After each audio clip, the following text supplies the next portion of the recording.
J'aimerais cet après-midi parler d'un thème un peu délicat. Donc je vais parler de la sorcellerie.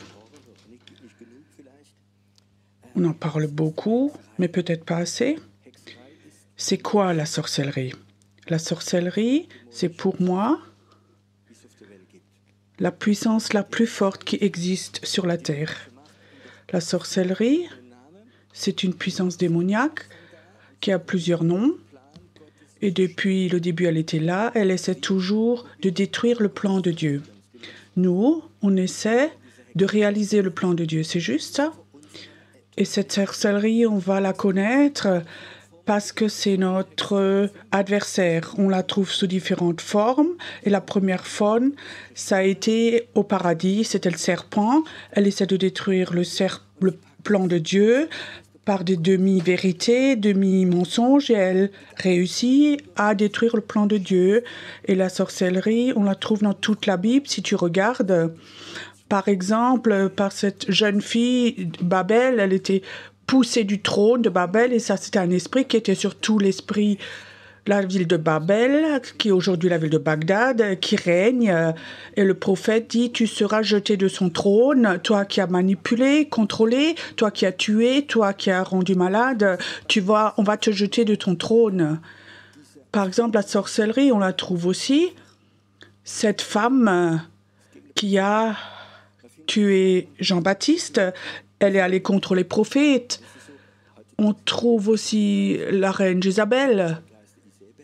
Et dans beaucoup de milieux chrétiens, on parle de l'esprit de Jézabel, mais au fond, c'est rien d'autre que la sorcellerie. La sorcellerie, c'est un esprit, et il attaque toujours les pensées, les sentiments, mais aussi le corps. La sorcellerie a tendance d'attaquer plus les femmes que les hommes, parce que les femmes sont plus sensibles. Les femmes sont plus sensibles pour entendre la voix de Dieu, la présence de Dieu, et ça, c'est la raison pourquoi les femmes sont plus attaquées. Et un signe des femmes qui sont prophétiques sont attaquées. Souvent, elles ont des saignements du bas-ventre. Souvent, j'ai remarqué, quand les femmes sont venues, elles disaient déjà plusieurs semaines, j'ai des saignements du bas-ventre, ça ne s'enlève pas, je suis faible. Et on a brisé l'esprit de sorcellerie et les saignements est arrêté.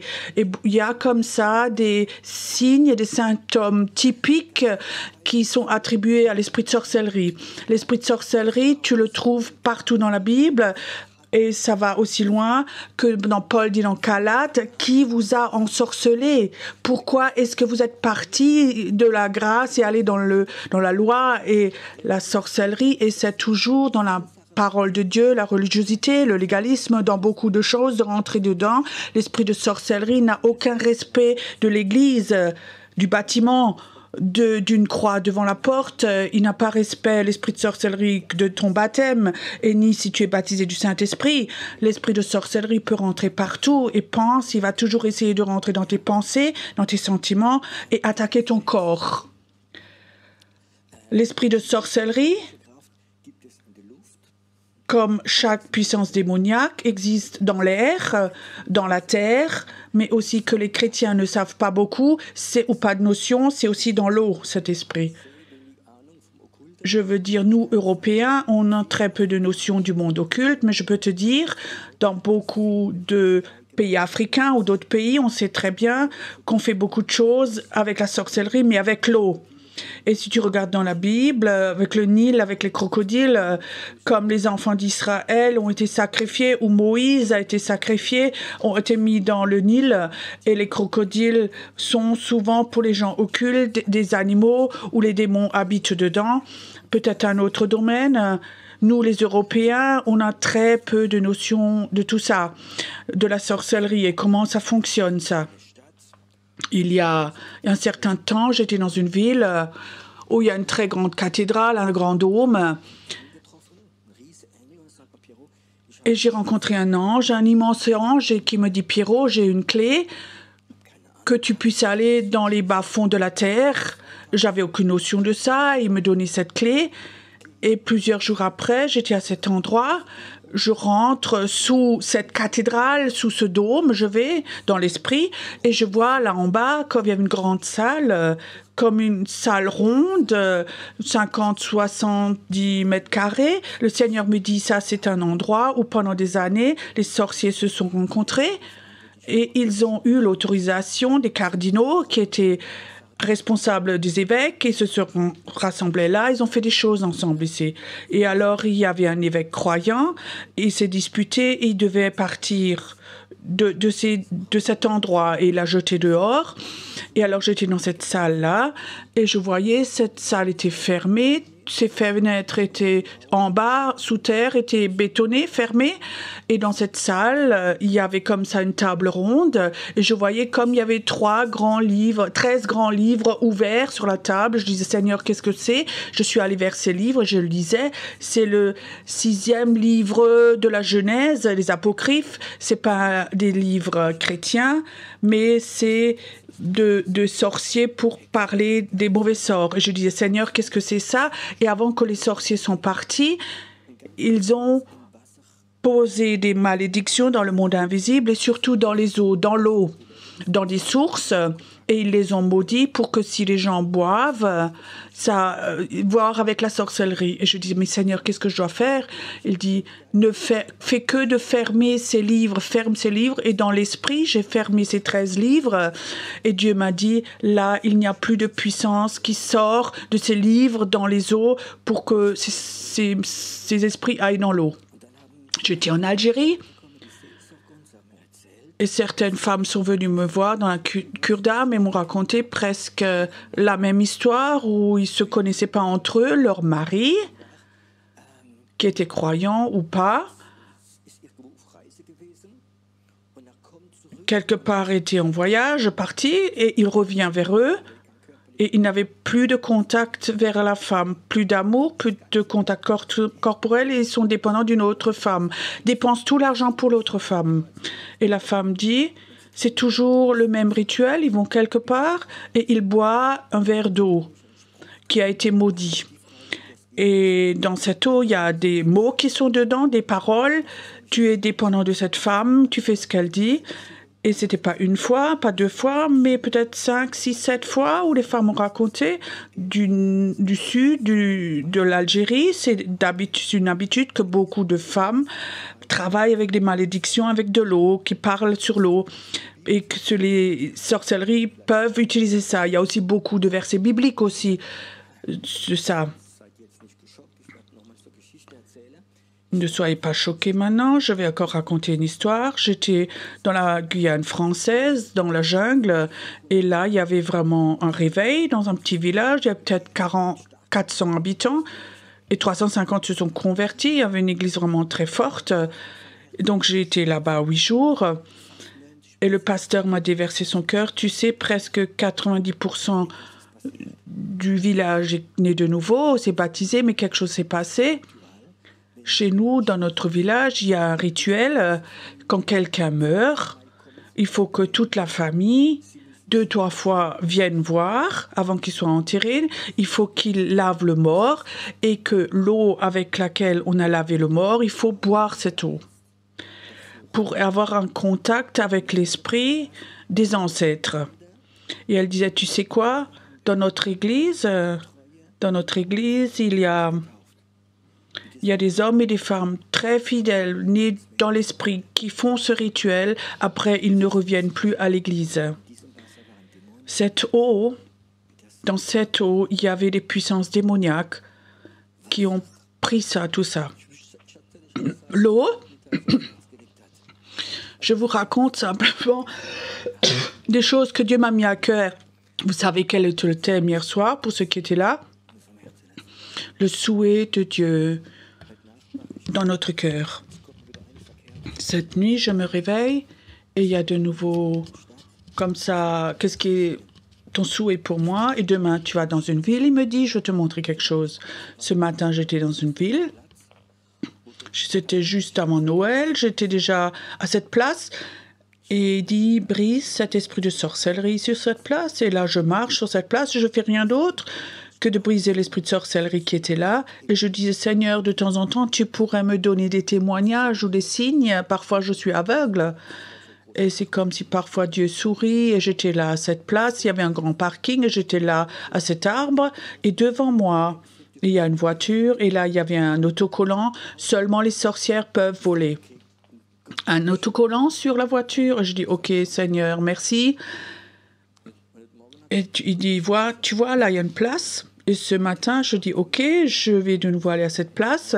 Le Seigneur me dit, et regarde, tu as aussi cet esprit de sorcellerie, il est aussi dans le sol, il y a des sources. Et là, il y a un esprit de sorcellerie. Et il faut que tu fermes ces sources-là, cette source. Maintenant, ça me vient spontanément. Il y a 3-4 semaines, j'étais à Frutigen en Suisse. Il y a un frère qui me demandait si je venais pour prier sa femme qui est malade. Et ça me touchait et je me suis réjouie parce que ce frère assez ancien me racontait que dans cette vallée, il y a 40 ans, il y avait eu le réveil. Et il me raconte comme ils étaient debout sur les chaises, ils étaient adorés Dieu, et ils ont fait des choses prophétiques, comme ils avaient des visions. Et il me racontait comme ça tellement de choses. Et il me dit, est-ce que tu peux prier pour ma femme pour qu'elle soit de nouveau en bonne santé? Je commençais à prier, je m'éloignais, je commençais à prophétiser sur la maison.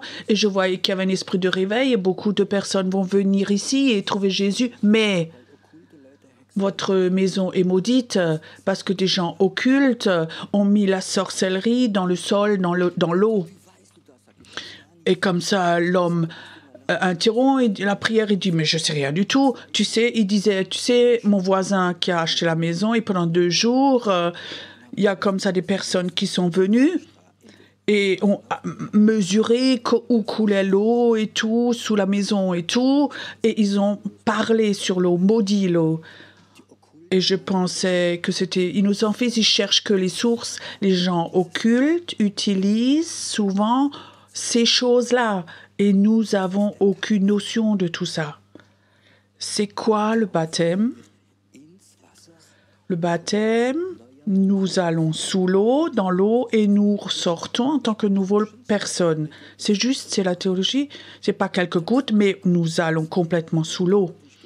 Et alors, je me rappelais que j'ai vécu 2 fois. Quand j'ai baptisé, c'était pas à l'église, c'était à l'extérieur, où une femme est venue, une jeune femme, 30 ans. Elle avait une immense tumeur dans le ventre, elle descend dans l'eau, je la baptise et elle ressort. Et le Seigneur dit, je l'ai guérie, mais je ne savais pas qu'elle était malade. Et elle dit, j'avais une tumeur de 2 kilos. 3 jours après, je suis allée chez le médecin, il n'y avait plus rien. Elle dit, tu sais quoi, je savais, dans l'eau, il y a quelque chose qui sort de moi, elle disait. J'ai baptisé une autre femme, elle avait le cancer, dans l'eau, et elle sort. Et c'était pas une guérison normale, je sais, quelque chose de démoniaque est sorti au travers de cette eau. Dans Éphésiens, il est écrit que Jésus voudrait une église sans rides et sans taches. Vous avez déjà lu ça? Et vous savez, cette phrase après, nous sommes purifiés par l'eau, par du baptême, de la parole. Donc le bain de la parole, on ne le comprend pas trop bien. Celui qui boit de moi, il y a des torrents d'eau vive qui sortiront de lui. Et ça, c'est très fort, il y a un lien.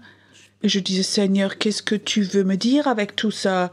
J'ai eu comme ça beaucoup de versets bibliques avec ces choses-là. Et Dieu a dit, tu sais, quand tu appelles les gens et priez prophétiquement, rentrez dans le monde prophétique, vous allez tous avoir des rencontres avec des puissances démoniaques. Vous allez apprendre à connaître les sorcelleries, vont attaquer nos pensées, nos sentiments, ils vont nous décourager, nous rendre dépressifs, ils nous donner de pensées bizarres, nous attaquer corporellement, des sentiments bizarres. Et il y avait des temps où je veux vous donner des révélations. Une révélation, c'est quelque chose où on ne peut pas faire un enseignement. J'ai eu une révélation parfois de Dieu, je l'ai fait, mais je ne vais pas faire un enseignement de ça. Beaucoup de vous ont sans doute lu des livres de Rebecca Brown, une femme qui a fait un super ministère de délivrance, et dans chaque situation, elle a eu des paroles, des révélations.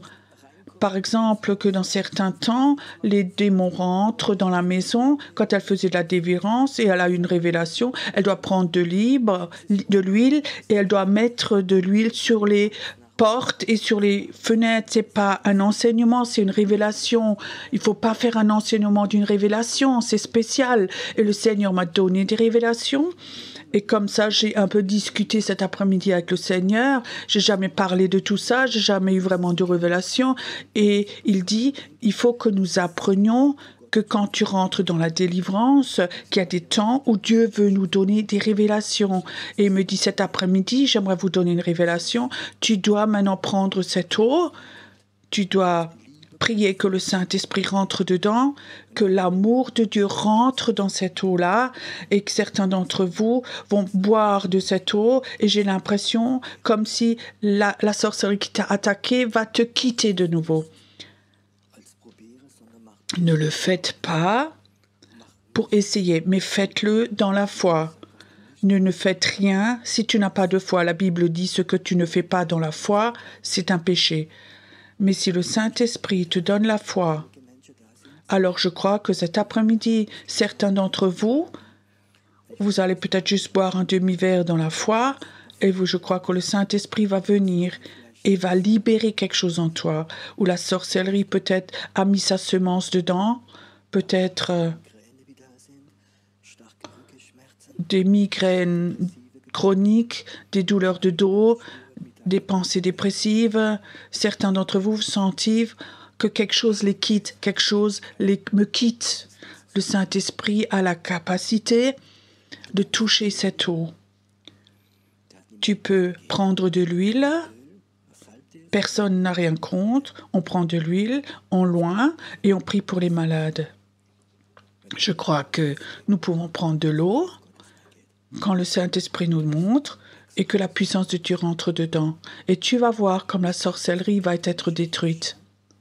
Je crois que l'Église catholique n'a pas eu parfois de super révélations de Dieu, mais elle a fait une tradition de cela. Elle a fait des rituels. Et tu sais, un rituel n'a aucune puissance, mais c'est le Saint-Esprit qui a la puissance. L'Église catholique a fait beaucoup de rituels avec l'eau bénie. Est-ce que vous avez déjà vu les films d'exorcisme ou d'autres choses? Et beaucoup de catholiques disent oui, s'il y a quelque chose qui est là, et d'autres disent non, c'est un rituel, c'est un peu du bazar.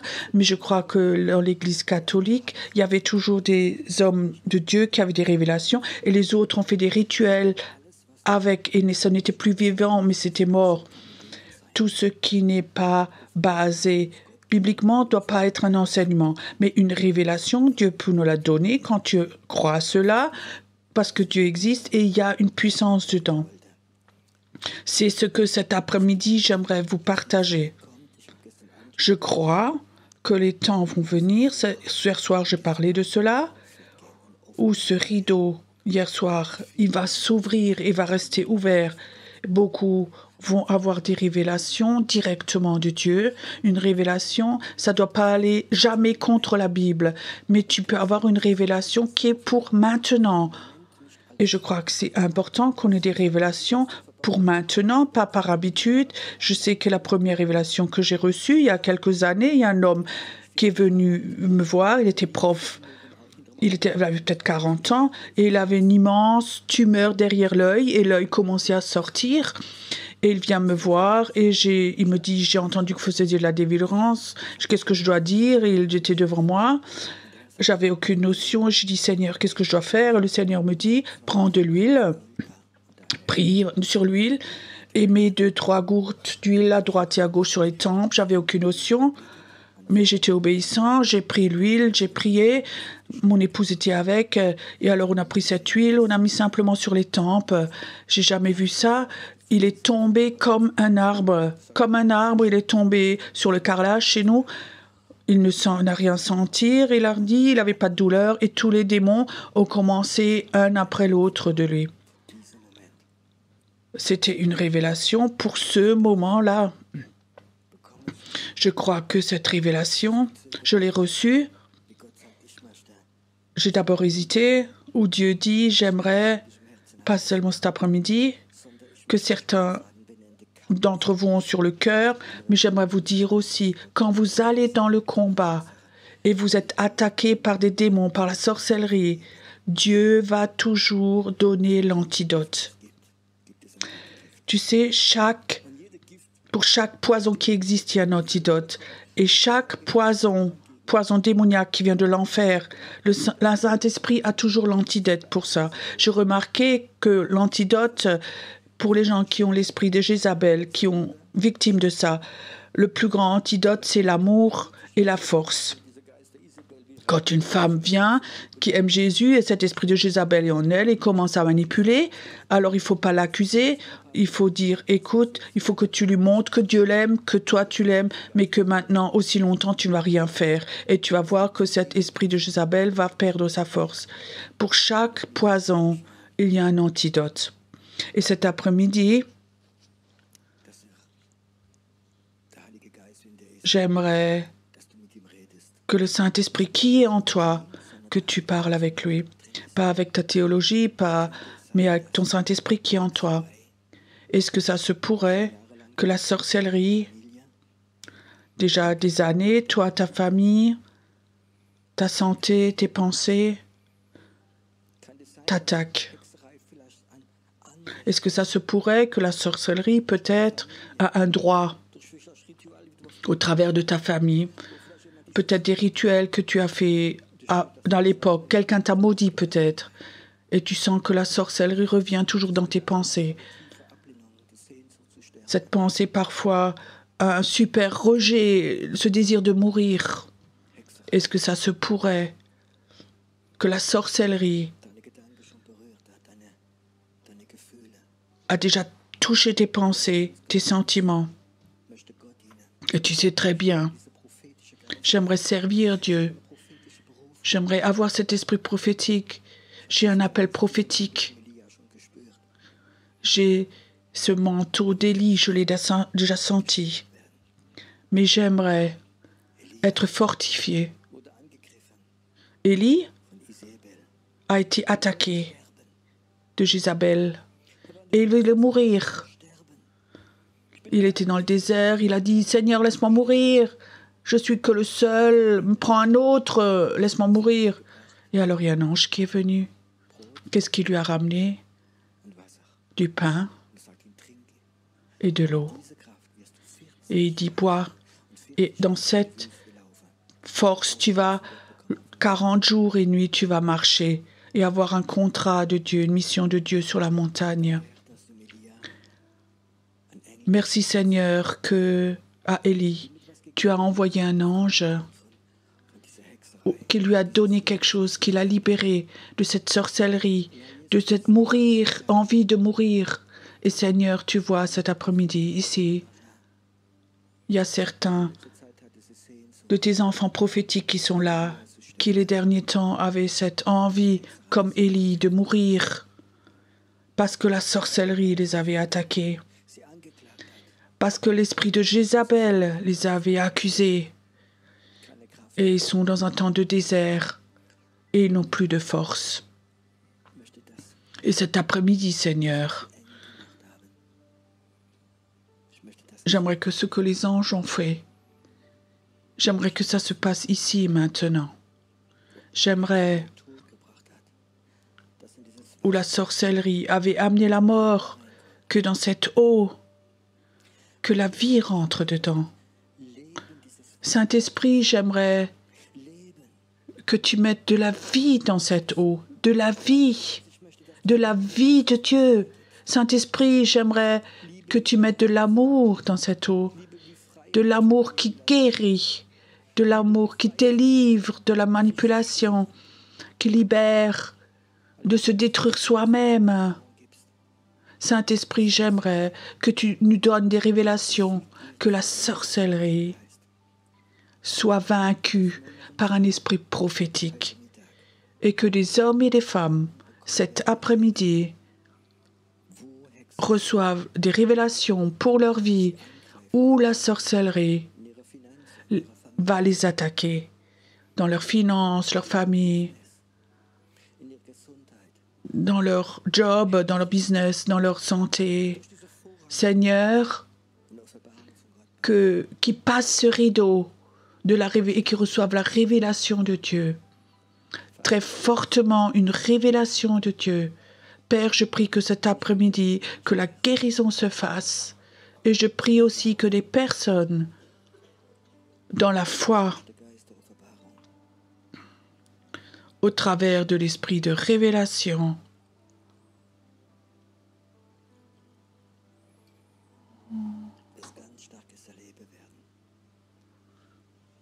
qu'ils vivent quelque chose de très fort. J'aimerais un moment que tu sois tout seul devant ton Dieu.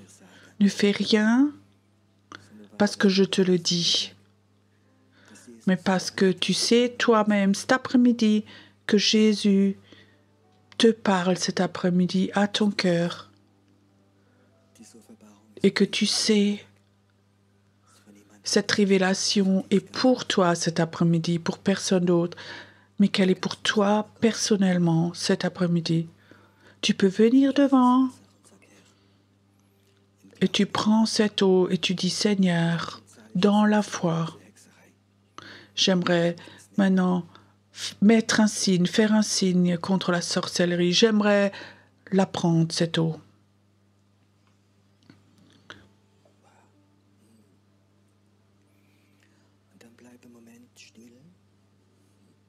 Alors reste un moment silencieux, tranquille.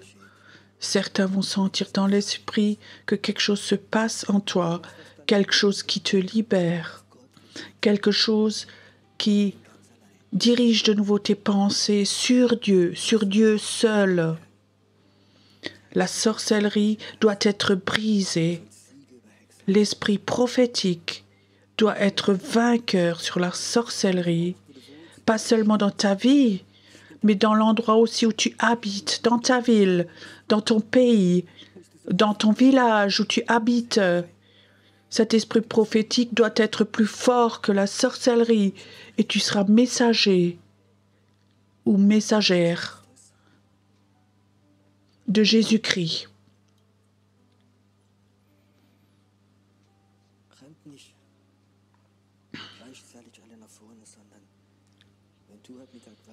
N'allez pas tous en même temps devant, mais si tu sais cet après-midi, Dieu t'a parlé cet après-midi, alors viens devant et fais-le devant Dieu comme un acte saint dans la foi.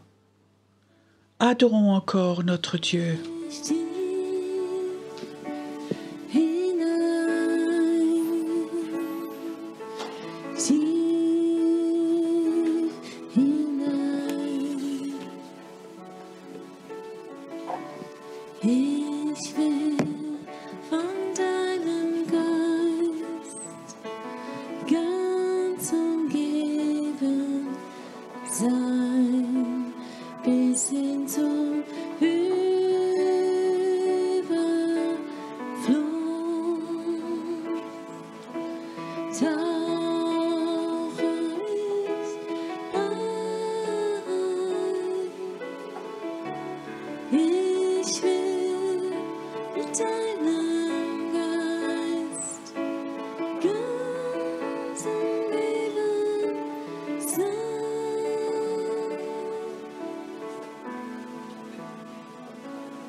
Tauche mich tief hinein, tief hinein.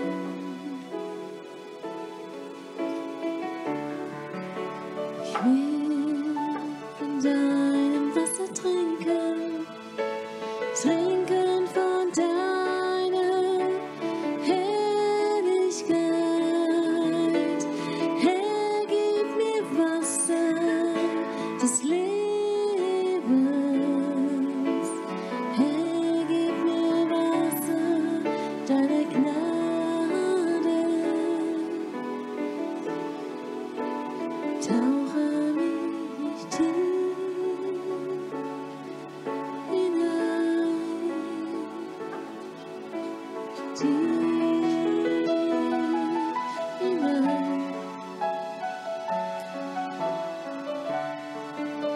Ich will von deinem Geist ganz umgeben sein.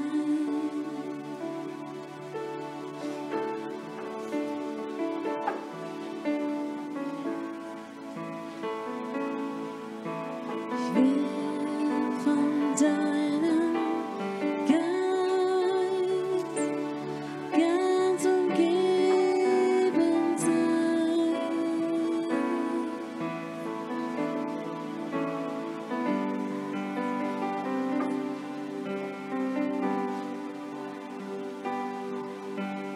Open the floodgates of heaven, let it rain, let it rain. Open the floodgates of heaven, let it rain, let it rain. Open the floodgates of heaven, let it rain, let it rain. Open the floodgates of heaven, let it rain.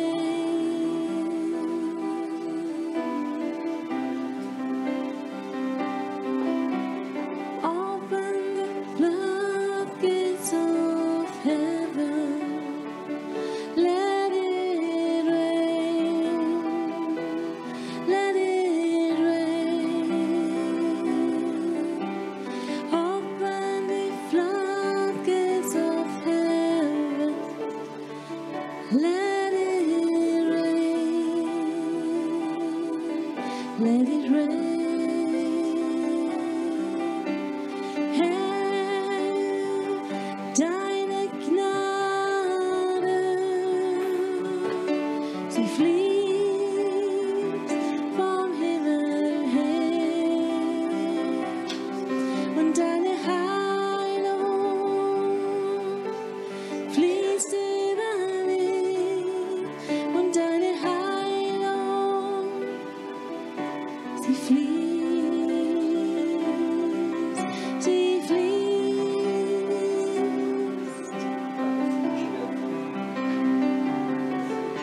sie fließt von Gottes Thron, sie fließt von Gottes Thron, sie fließt, seine Heilung, seine Befreiung, seine Gnade und seine Herrlichkeit.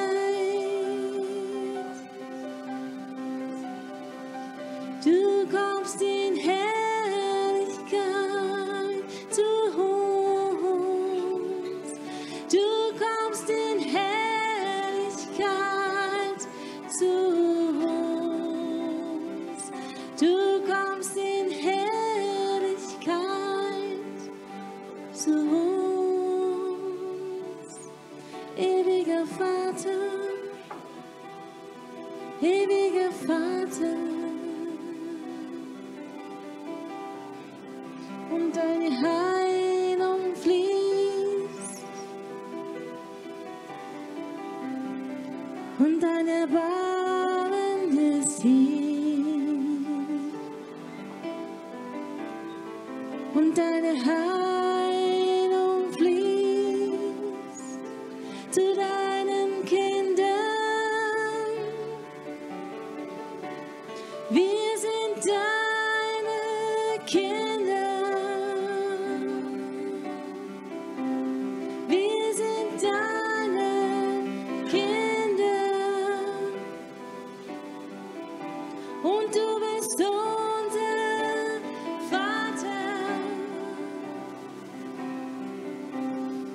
Und deine Heilung fließt. Und deine Heilung fließt. Und deine Heilung fließt.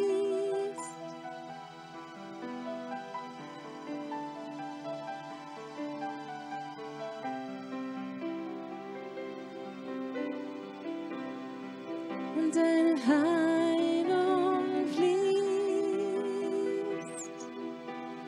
Yes.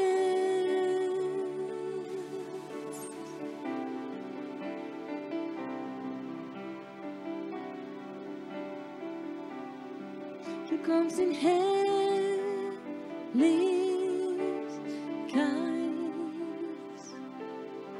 Du kommst in Herrlichkeit.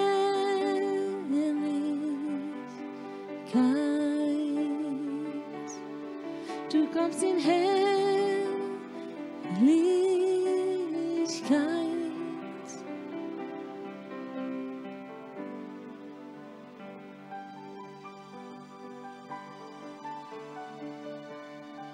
Du kommst in Herrlichkeit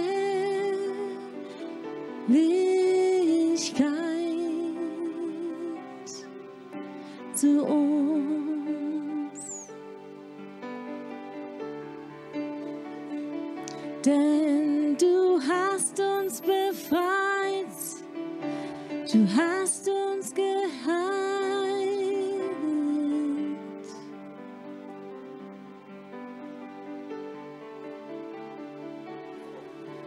Und wir kommen in Dankbarkeit vor deinen Thron.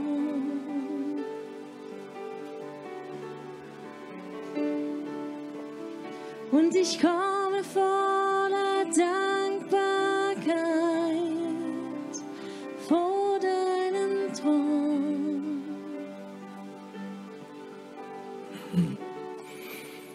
Ich möchte im Moment so eine Gegenwart Gottes bleibt, die wir Sehnsucht haben zu bleiben. Aber ich spüre heute Mittag, wie etwas weggegangen ist bei vielen Leuten. So du besser atmen kannst. Und dazu, wenn du Gott dienst, bist du Zeit erleben. Über Hexerei dein Haus, deine Gedanken, deine Gesundheit angreift. Wenn du im Gebet, der Heilige Geist ist erlaubt, da kannst du es zu Hause machen, so wie du zu Hause Abendmahl feiern kannst. Kannst ein Glas Wasser nehmen und beten, dass der Heilige Geist ganz stark füllt, Befreiung reingibt, Liebe reingibt. Du trinkst im Glauben. Und einige werden es zu Hause erleben. Ich glaube, dass Gott immer Waffe gibt, die stärker sind als die Waffe der Hölle. Wir müssen aber nur mit dem Geist der Offenbarung arbeiten. Weil ich habe so ein Bild gehabt vor einiger Zeit, wie Gott mal gesagt hat, in der Hölle wird jede Zeit neue Waffe gemacht, um die Welt zu zerstören, Christen anzugreifen. Weißt du, für jeder Gift, wie die Hölle produziert wird, gibt es ein Gegengift von Gott. Ein Gegengift von Gott. Und wenn wir mit dem Heiligen Geist, mit Offenbarung arbeiten, werden wir immer schneller sein, als was die Hölle produziert. Wenn wir der Tradition bleiben, dann haben wir immer einen Rückstand. Und das kann manchmal sehr schwierig sein.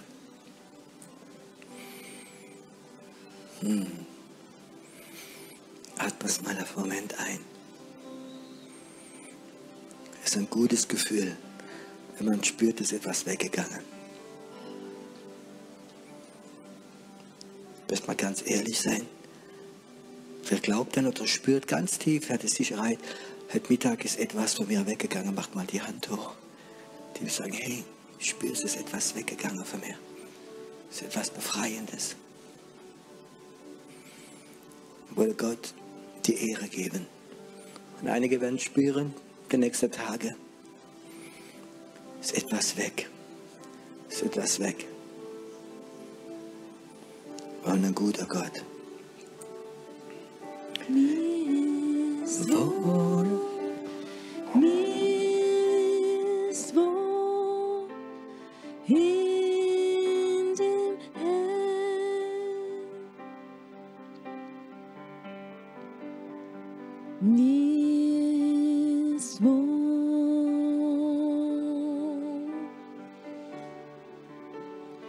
in dem Herrn.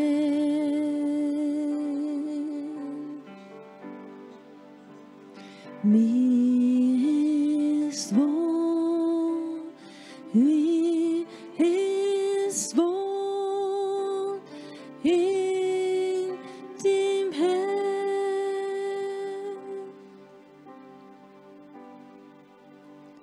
Mir ist wohl in dem Herrn.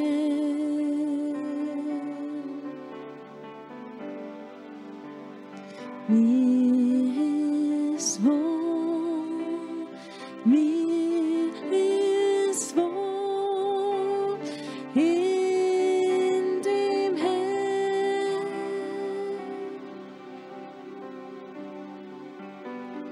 Mir ist wohl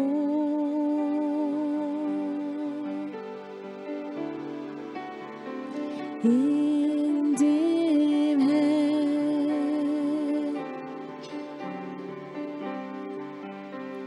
Mir